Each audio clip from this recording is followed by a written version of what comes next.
मित्रांनो, आज आपण क्रॉसिंग स्नेक पॅटर्न कसं क्रिएट करायचं हे पाहणार आहोत. त्यासाठी हा वाला मिडल लेअर 2 टाइम्स रोटेट करायचा. 2 राईट लेअर 2 वेळा, 1 2. पुन्हा हा वाला मिडल लेअर 2 वेळा, 1 2. आणि राईट लेअर 2 वेळा, 1 2. मग हा 2 टाइम्स आय पॅटर्न क्रिएट होतो, आय और हेडलाइट पॅटर्न. त्याच्यानंतर तो असा पकडायचा आणि प्रोसिजर फॉलो करायची. Right layer upward, left layer downward, असं 6 वेळा करायचं आणि रोटेट करायचं क्यूब.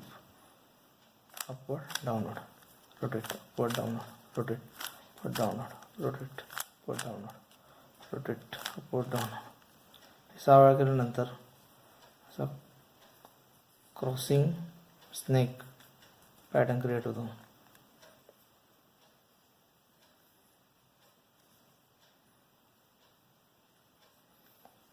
आणि हा सॉल्व करण्यासाठी हा शेप घ्यायचा आणि प्रोसिजर फॉलो करायची. 6 टाइम्स अपवर्ड डाउनवर्ड आणि rotate, upward downward, rotate, downward, rotate, upward downward, rotate, rotate, upward downward. त्याच्यानंतर हा आय पॅटर्न क्रिएट होतो, 2 times I or headlight pattern.